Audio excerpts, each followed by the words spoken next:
Welcome back for our third video. So remember those four puzzle pieces: self-esteem, ESP, peace of mind, and spiritual curiosity. The picture is incomplete without all four in place, and all four depend on each other to complete themselves. We've talked about the first one, self-esteem, in the last video. Remember, our beliefs, memories, habits, and imagination all reside in our unconscious minds. How and whether we esteem ourselves is made up of those subjective parts. Like our personal perceptions about, let's say, rich people. Our self-perception is based on our beliefs, our direct and indirect memories, our habitual self-talk, and how we imagine ourselves in the world. And as we discussed in the earlier videos, those subjective parts may be true for us, but that doesn't mean that they are objectively, universally true. In developing a healthy self-esteem, one of the critical four pieces of the get what you want out of life puzzle, you have to distinguish which of those parts are representing something closest to an objective universal truth. For example, my memories, beliefs, habits, and imagination may create an image of myself as not smart enough for that promotion, let's say, with a low self-esteem that goes along with that perception. But my work history may also show clear evidence that I am actually a qualified candidate for that promotion.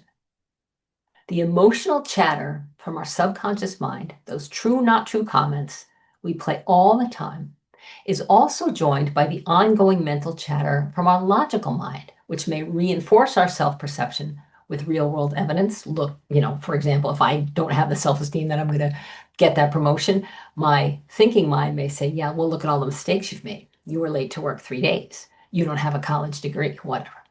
All facts, indeed, from the logical mind, yes, but not necessarily comprising the objective truth either.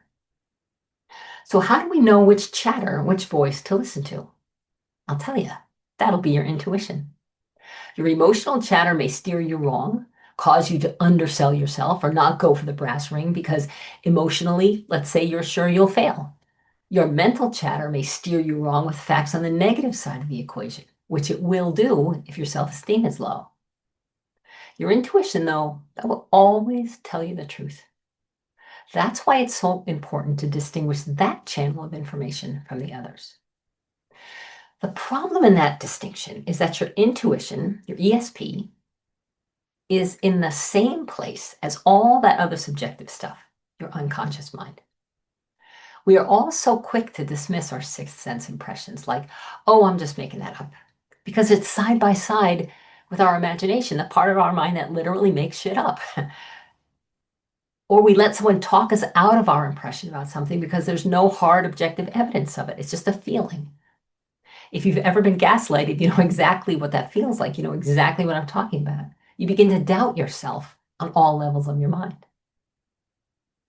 We're going to talk about getting all of those other gaslighting voices out of the way in our next video on peace of mind, which is another critical piece of the puzzle. But let's talk about the sixth sense in this one. And just as a reminder, you have it.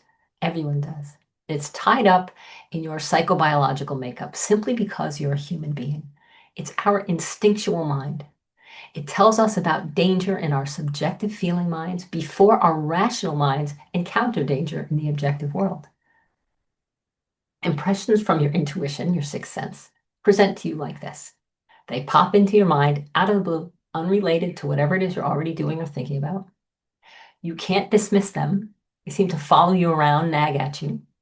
They feel neutral, as though information just appears fully formed in your mind, like, oh, I know where my keys are, or, oh, she's lying to me. You might feel as though you need to take some action, such as call your friend or double check your bank account.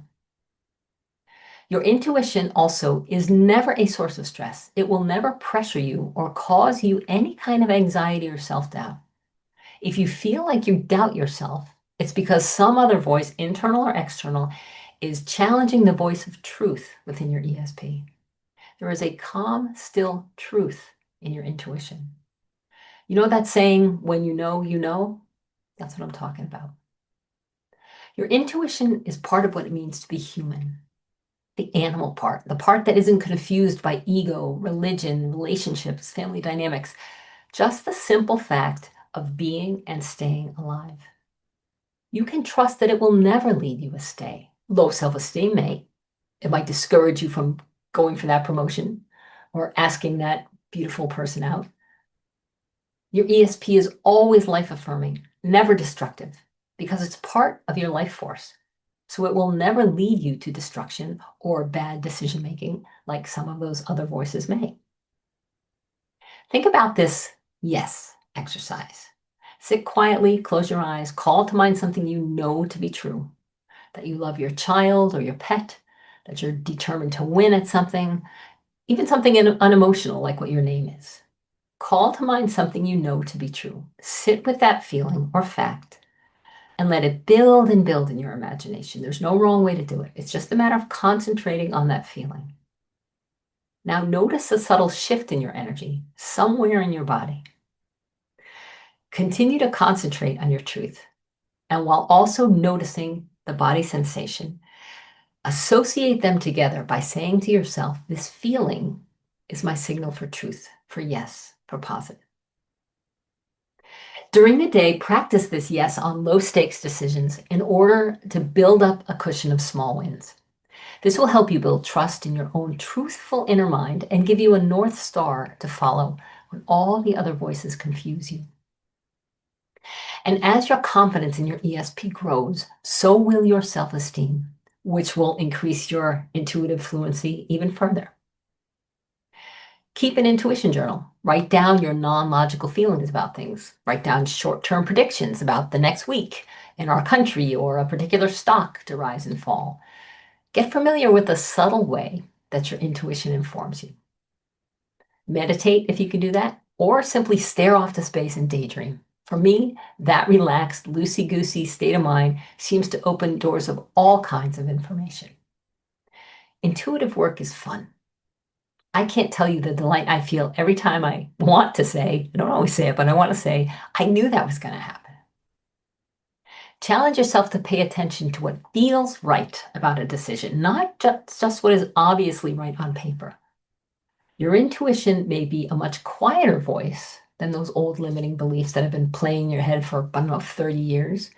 But by heeding it, you grow closer to getting what you want out of life. Why is that? Because with all those other voices turned off, you will begin to understand what you want to do, what you want to be, have, and express. And when you are aligned with those wants, well, they are just much more efficiently achieved. Your intuition knows exactly what will serve you best. Remember, it is always striving towards abundance, just like life itself. Follow that calling, not the deep down voice of your dad wanting you to be a doctor or your ex telling you you could never do that. Your intuition is the voice of truth. So let's explore how to turn down the volume on all those other voices, all that other chatter in the next video. See you then.